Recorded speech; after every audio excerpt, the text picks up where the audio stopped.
नाज़रीन, लखी ग़ुलाम शाह जे जान खान लॻ हॉकी ग्राउंड वटि सिंध स्पोर्ट्स तरफ़ां मल जा शानदार मुक़ाबला कराया विया। इन वारे सां तफ़सील ॿुधाइण जे लाइ वीडियो लिंक ते मौजूदु आहे हिदायतुल्लाह महर।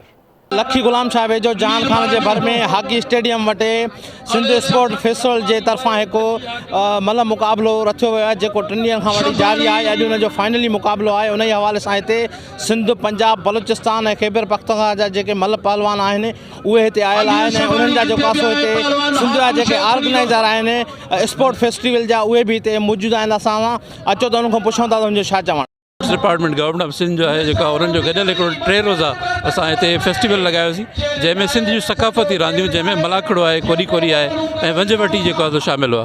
अॼु उन्हनि जो जेको आहे फाइनल आहे। इन में 2 जेके आहिनि टीमूं जेके शामिल हुयूं जंहिंमें सखर डिवीज़न आहे, लाड़काना डिवीज़न जूं टीमूं इन में शामिल आहिनि। अॼु मुक़ाबला सख़्तु मुक़ाबलनि खां पोइ अॼु जेको आहे जो फाइनल थिए पियो।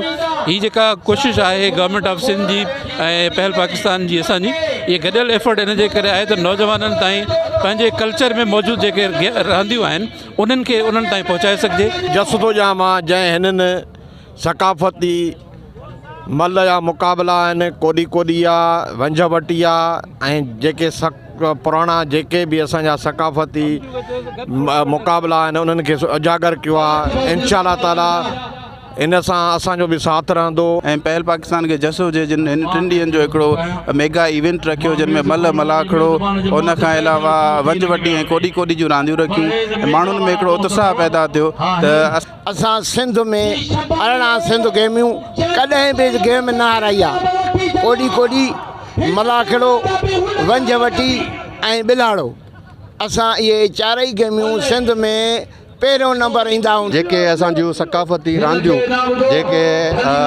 मोबाइल गेम या ॿियनि गेमनि जे अचण जे बावजूदि या मोबाइल मसरूफ़ियात जे बावजूदि उहे गेमियूं जेके आहिनि उहे पुठिते पइजी वियूं आहिनि। उन्हनि खे प्रमोट करण जे लाइ ऐं नौजवाननि खे अवेयर करण जे लाइ हीअ जेका आहे मेलो मुनक़िद थियो आहे।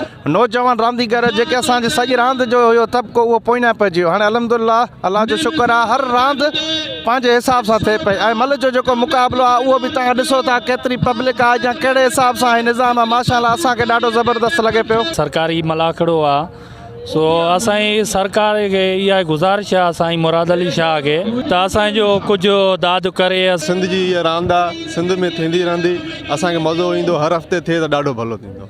आम जॻह ते सिंध गवर्नमेंट खे असांजी आहे मुतालबो त किथां हिननि जो को ग्राउंड तय करे का ॾिसे जॻह अहिड़ी जो मुसलसल हिते जीअं थींदी रहे ऐं आवाम सिंध जो ॾिसे। जेके ऑर्गेनाइज़र ऐं हिते मल पहलवान ऐं ॾिसण वारा शौक़ीन जेके आहिनि उन्हनि जूं तव्हां ॻाल्हियूं ॿुधियूं। हुननि जो इहो ई चवणु आहे त हीअ जेके हिते रांदियूं आहिनि इहो सिंध जो हिसो आहिनि ऐं हिननि खे जेको आहे सो ग्राउंड जेको आहे हिते सुठा तामीर कराए उते रांदियूं करायूं वञनि।